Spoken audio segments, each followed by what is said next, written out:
Coucou les petites âmes, c'est la Lamé du futur et bienvenue sur le veilleur des âmes. J'espère que vous allez bien. C'est une intro assez originale, mais bon, qui est un peu indépendante de ma volonté puisque hier soir j'ai filmé la review du Moon Void Tarot et ça ne s'est absolument pas passé comme prévu quand j'ai voulu faire le montage.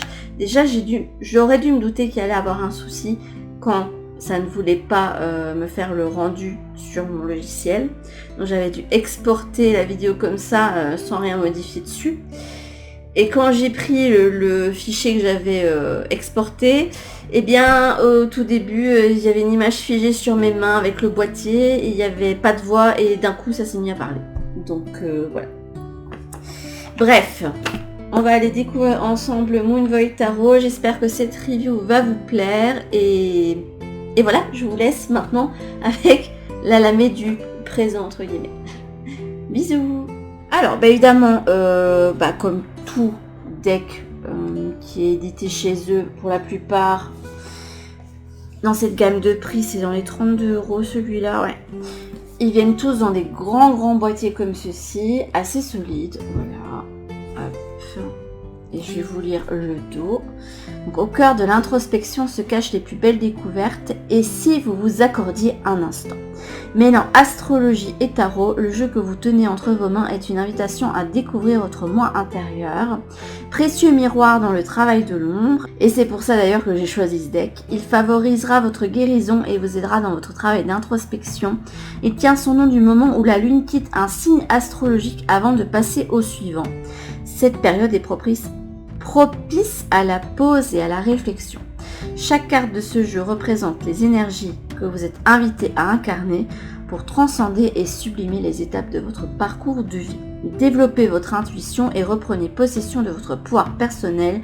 Ce nouveau compagnon sera un précieux allié pour illuminer vos ombres et vous aider à briller de toute votre lumière. Il n'y a qu'un pas entre le bonheur et vous et il ne tient qu'à vous de le franchir.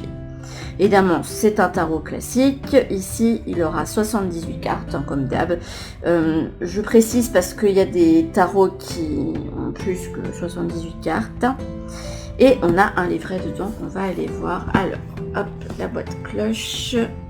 Regardez-moi ça comme c'est joli.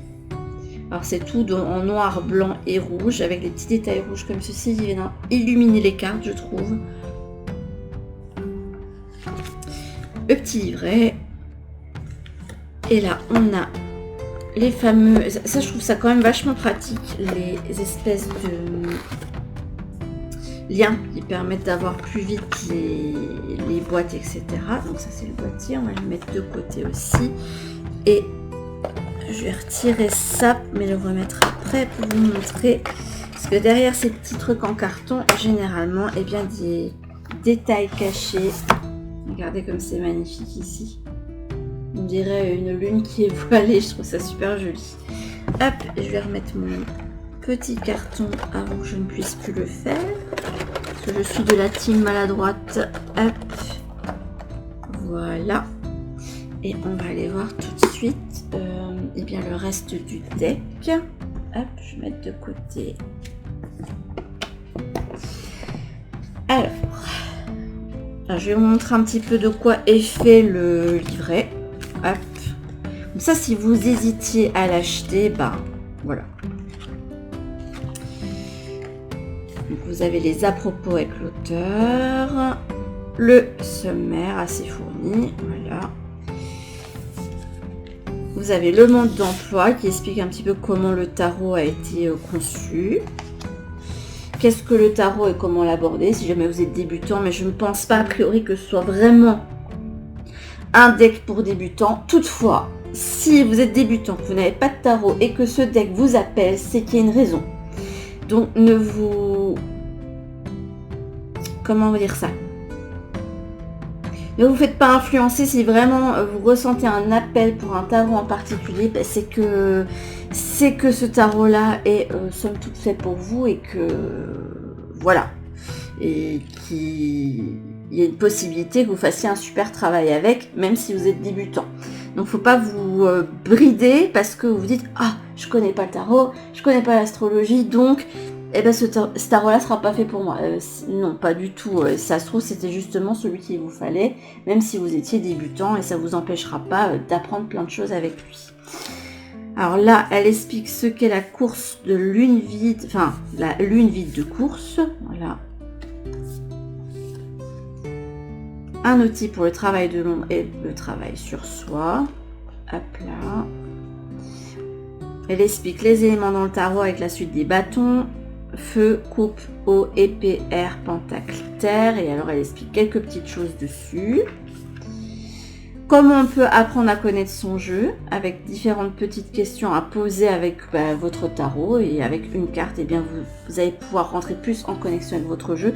C'est quelque chose que je conseille de faire parce que ça aide vraiment à se connecter à un tarot, à un oracle, surtout si vous avez certaines réticences avec un jeu en particulier.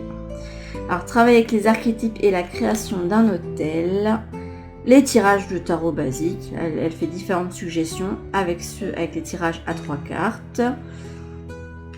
Ça peut être passé, présent, avenir, situation actuelle, etc.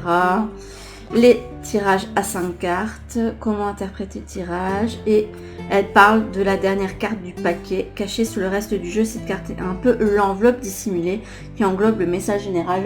Souvent, je tiens compte des d'autres decks parce que je trouve ça assez intéressant. Une sorte de message du subconscient ou d'énergie formant le fil conducteur de votre tirage.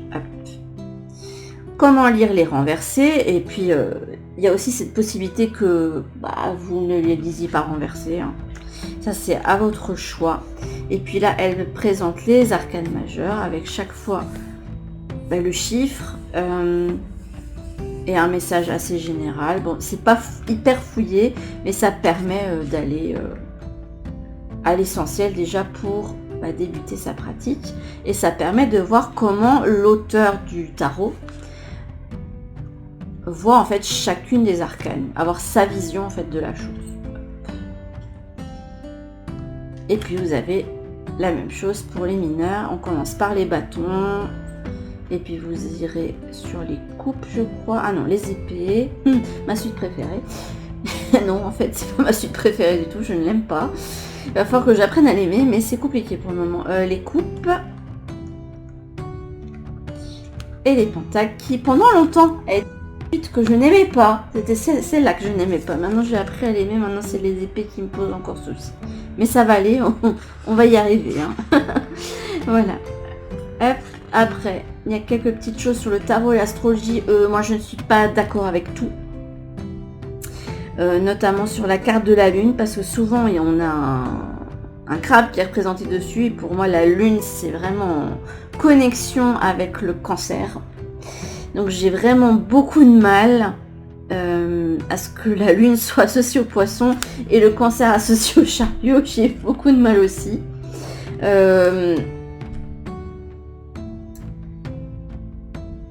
Le diable au Capricorne, j'aurais plutôt mis Scorpion. Vous voyez, il y a des trucs où moi, au niveau des énergies, des tarots, etc., je suis vraiment... j'ai pas du tout les mêmes ressentis à ce niveau-là. Mais bon, on va faire avec.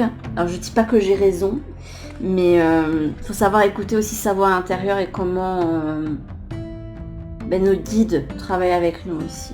Hop. Alors, le tarot et les planètes, voilà. Hop. Et la roue astrologique, ce qui permet de faire aussi une roue de l'année, ainsi vous en ressentez le besoin. Et là, on parle de tarot astrologie dans la relation et travail avec Mars et Vénus. Voilà. Travail avec Jupiter, travail avec Chiron. Et là, le mot de la fin. La fin est un nouveau commencement. Chaque fin est un nouveau départ. Puis là, vous avez différents manuels qui sont aussi édités chez Arcana Sacra. Et d'ailleurs, moi, j'ai pris Le Voyage du Fou dernièrement. Il faut encore que je le lise, mais il a l'air assez sympa. On va aller voir les cartes, parce que c'est là que ça va être le révélateur si le deck vous plaît ou non. Je vais faire un petit focus. Hop, attendez. Parce que sinon, vous ne verrez pas tout bien. Hop. attendez, là c'est peut-être un petit peu trop. C'est d'un. Voilà. Il va peut-être mettre sur le côté aussi. Hop. Voilà, ça devrait aller. Donc ça c'est le boîtier qui est aussi décoré, c'est ça que j'aime beaucoup. Ça donne un petit cachet supplémentaire je trouve au jeu que l'on achète. Là, ça doit être la carte du 2 de coupe avec des petites fraises, je trouve ça trop mignon. Hop, vous avez le petit lien qui permet de soulever les cartes. Alors faites pas comme moi. Une fois j'avais fait la bêtise de mettre les cartes comme ça et je sais plus comment j'avais fait, j'avais mis ça au-dessus et du coup j'ai eu un mal fou de récupérer toutes mes cartes et ça bouge, ça m'énerve, faut vraiment que je me reprenne un autre tapis. Et voilà, ça c'est dans le boîtier avec la carte de la justice. Il fait référence pour moi à la pesée des âmes. Hop. Et on va aller voir ça tout de suite. Alors, voilà, déjà vous avez une petite carte. Alors je l'ai jamais eu sur d'autres decks où ils expliquent qu'ils sont soucieux de la qualité des produits et que si jamais il y avait un souci d'impression, etc., vous avez l'email pour les contacter. Alors ça c'est le dos des cartes. En fait c'est le dos des cartes qui m'a poussé entre autres à le prendre parce que je l'aimais beaucoup avec ces petites étoiles et puis ce cœur rouge comme ça avec un œil dedans. C'est comme si on décidait d'entrer dans son cœur et donc dans son âme pour aller chercher des petits messages et je trouve ça sympa. Hop, je vais mettre la carte là et normalement c'est dans ce... Non, non, non, non, non. Pourquoi vous sautez? On va commencer par la première. D'autant plus que je me suis empêchée d'utiliser le jeu juste ici pour vous le montrer. Alors, la plupart du temps, sur les cartes, vous verrez ce personnage-ci avec des lunettes et qui fait son petit voyage au fil des arcanes du tarot. Donc là, ici, on a la carte du fou avec son petit baluchon. Vous voyez qu'elle y va vraiment de façon dénudée. Donc, il y a cette idée de quand on rentre dans ces ombres et qu'on les ressort et qu'on les accepte, c'est comme si on se mettait à nu. Et j'aime vraiment beaucoup ce message en fait de ce tarot. Donc là, on a le magicien avec les objets de pouvoir. La grande prêtresse qui tient une lune. Qui ici par contre est habillée, donc il y a ce côté voilà, on garde des choses secrètes donc on se voile. L'impératrice, bon, elle est habillée aussi pauvre mais qui a l'air assez sereine et qui tient en fait son cœur sur elle comme si en fait elle avait accouché récemment d'elle-même. Je trouve ça assez joli. L'empereur qui a disparu, il n'y a pas de figure masculine, il est absent, il y a juste sa pelure là et ses objets de pouvoir et c'est tout. Voilà. Le hiérophante, c'est à peu près la même chose. On a juste une boule de cristal voilà, qui représente la carte. Et les lunettes de notre petit personnage principal. Ah, cette carte-ci, c'est une de celles qui m'a décidé à prendre le deck. C'est celle des amoureux. Parce qu'elle représente ici la relation sacrée. Et je trouvais ça très très joli. Hop, alors ça va m'embêter parce que les cartes vont pas vouloir rester bien. Là on a le chariot, mais mis de façon assez différente. Parce que là on a cette idée d'organisation qui ressort. La carte de la force où là elle ne cherche pas à dominer qui que ce soit, mais elle cherche en fait à trouver sa force intérieure dans son cœur. Je trouve ça très joli aussi comme message. Alors, j'aurais pu ne pas prendre ce deck parce que bon, l'ermite c'est une de mes cartes préférées. Et là, je trouve que la représentation de l'ermite est un peu... Je sais pas, il y a un côté malsain que j'aime pas puisque là, on a une espèce de maison abandonnée au fin fond des bois et il y a... Je sais pas, j'ai l'impression de me retrouver dans un film d'horreur. Parce que j'ai l'impression qu'il y a de voir du... c'est mon imagination, mais il y a de l'encre et donc pour moi, ça représente du sang qui s'écoule de cette maison-là. Donc... Voilà, je sais pas, je trouve que l'ambiance est un petit peu particulière et ça me fait un petit peu mal pour une carte que j'aime beaucoup dans le tarot. D'ailleurs, si vous recherchez amoureux de tarot, vous recherchez de nouveaux decks, ce que je peux vous conseiller, c'est d'aller voir votre carte préférée, voir comment elle est représentée mais dans le tarot que vous voulez acheter, parce que ça peut être un indicateur de si le deck va vous convenir ou pas. Alors là, on a la roue de fortune avec cette petite tasse. On a laissé une petite empreinte de lèvres. Voilà. La justice. Alors, j'ai un petit peu de mal parce que pour moi, la force, elle devrait être numéro 11 et la justice devrait être numéro 8. Mais bon, on va faire avec. Au pire, je changerai les chiffres. Hop. Moi, je suis plutôt partisane de ce parti pris. Mais, on a le pendu où, oui, elle a la tête à l'envers, mais c'est comme si elle méditait. Comme quand on était enfant et qu'on mettait sa tête à l'envers exprès pour voir le monde de façon différente. La mort. Ici, la tempérance n'est pas représentée par un personnage, mais par deux plumes et un cristal. Et puis vous avez le feu en dessous. Donc il y a une idée de purification ici. Le diable avec un sablier. Et notre petit personnage qui est attaché. Ici, on a la tour. Alors là, c'est rempli de plein de choses. C'est pas une tour habituelle. Là, il y a des chaussures, des vêtements, des glaces, des sèche-cheveux et compagnie. La carte de l'étoile avec quelqu'un qui rentre en elle et qui reçoit l'illumination. Cette carte de la lune qui vient illuminer cette petite maison un petit peu inquiétante.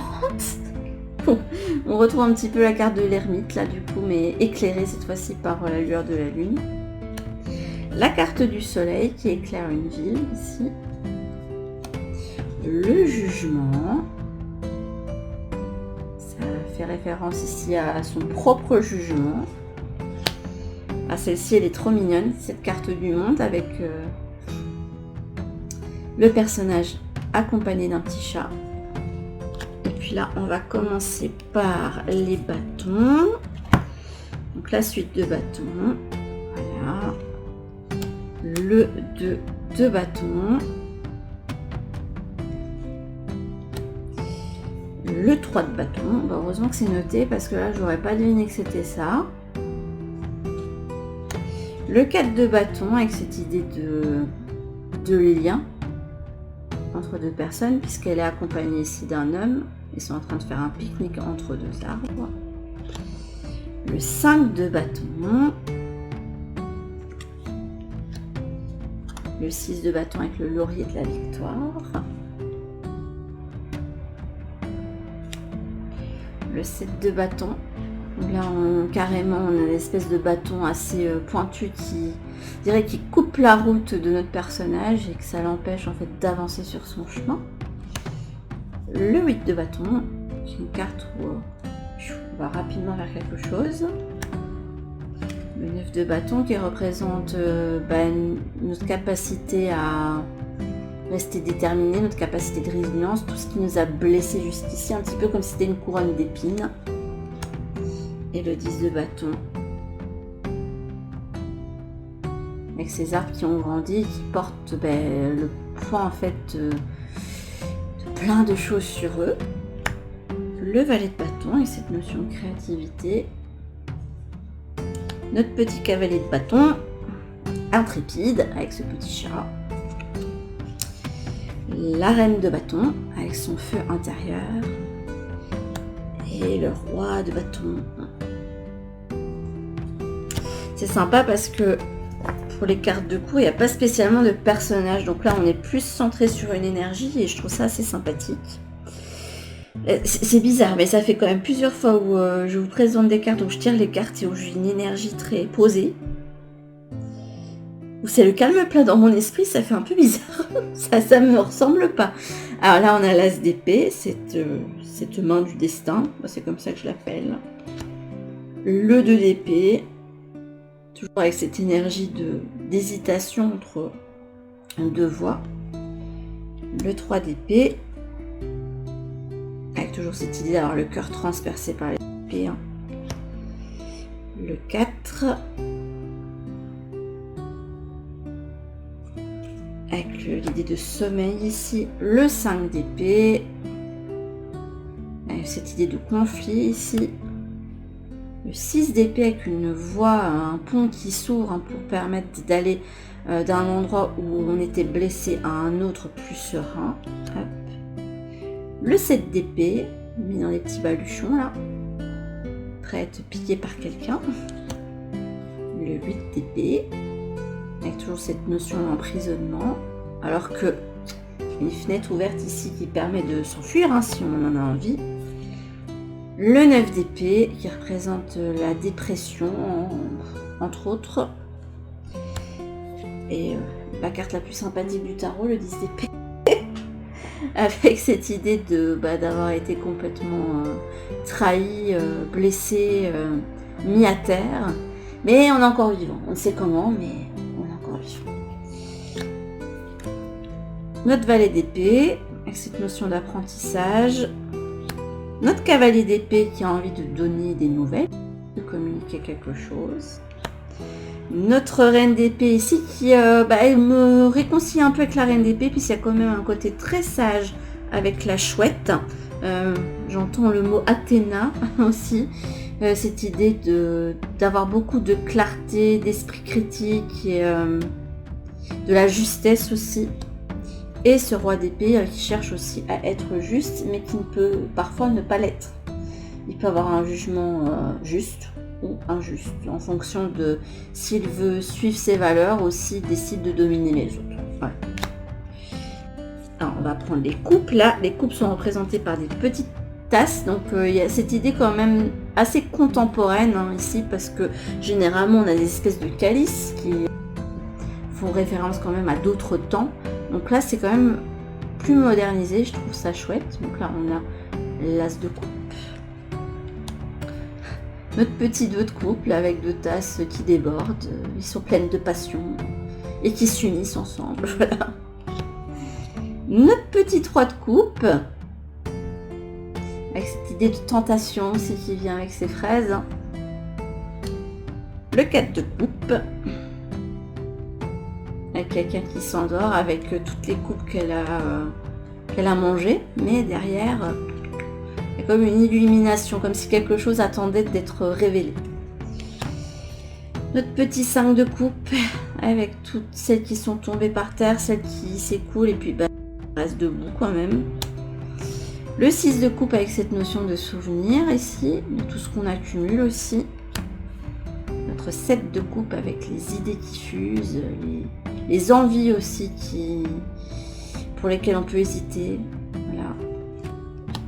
Notre fameux 8 de coupe. On tourne le dos. Hein.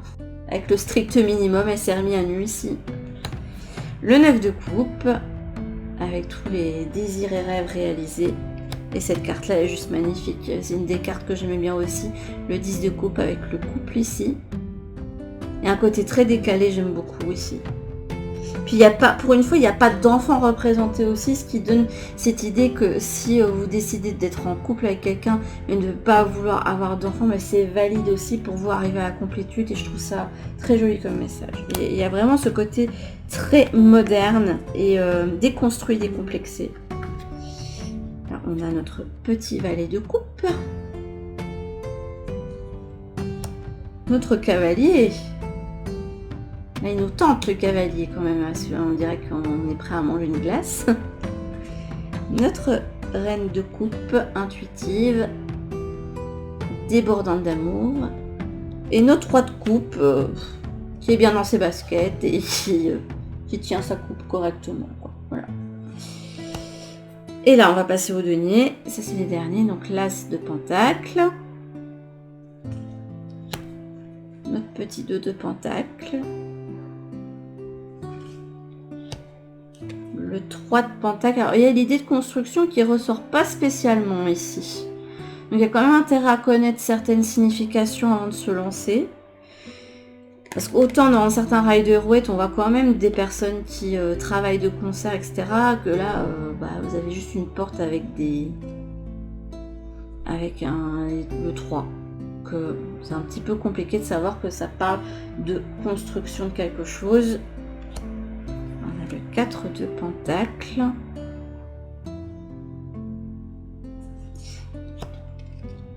Le 5 de Pentacle. Ben là, il y a la boîte qui s'ouvre, hein, finalement.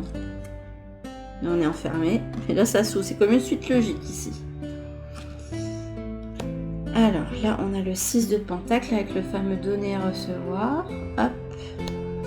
Le 7 de Pentacle avec la croissance. Le 8 de Pentacle, qui est une carte qui invite au travail, au labeur et qui indique aussi que vos efforts vont être récompensés. Hop. Le 9 de Pentacle, la carte de celui qui se suffit à lui-même. Et le 10 de Pentacle avec la maison pérenne, voilà. Riche, avec une famille florissante, etc. Le valet de Pentacle. Notre fameux cavalier, hein, tout doucement mais sûrement, il va y arriver. Notre reine de Pentacle. Et on finit par notre roi de Pentacle. Vous voyez, la plupart des personnages de cour, il n'y a pas d'homme ou de femme ni rien. C'est vraiment des énergies. Je trouve ça quand même assez sympa. Donc voilà, ça c'était le petit tour d'horizon de ce jeu. Alors, moi je le trouve assez sympa. Après, il faut aimer ce côté juste noir, blanc et rouge. Ça fait quand même assez dépouillé. Bon, après, moi je regrette le fait qu'il n'y ait pas de tranche métallisée parce que moi j'adore ça. Mais bon, on va faire sans. Hein. Et alors, je peux pas vous donner d'avis sur l'outil en tant que tel parce que je vous le présente là, mais je n'ai pas encore tiré les cartes avec. Mais je suis sûre, vu les cartes, que ça va vous permettre de 1 de travailler sur vos parts d'ombre et de 2 de permettre de déconstruire plein de choses aussi, d'aller vers une déconstruction de soi pour se reconstruire, pour aller vers plus de modernité, pour être plus proche de la voix de son cœur et ne plus être influencé en fait par la société, les valeurs véhiculées par la société, etc. On a quand même des cartes qui sont en décalage, je trouve, par rapport à ce qu'on retrouve d'habitude. Il y a les personnages de cour sont plus des énergies que des personnages. On a un personnage principal qu'on revoit tout du long. On voit très peu d'hommes, donc il y a un côté quand même assez féministe qui ressort. Après, faut aimer, mais là c'est vraiment la femme qui est au centre du deck. Puis regardez, l'homme est absent, en fait, d'une certaine manière. Puis cette idée aussi, comme je vous avais montré avec le 10 de coupe, avec ce couple qui se sent complet dans la complétude alors qu'il n'y a pas d'enfant autour. Donc il y a vraiment cette idée qu'avec un deck comme ça, on peut déconstruire en fait pas mal de choses et travailler justement sur les blocages et sur les pensées limitantes. Mais voilà, du coup, je ne sais pas quoi dire de plus vu que je ne l'ai pas encore testé plus avant. N'hésitez pas à me dire si vous l'avez aussi en commentaire ce que vous en avez pensé et ce qui en est comment dire ça, les retours que vous avez par rapport à son utilisation, comme ça on va pouvoir échanger là-dessus.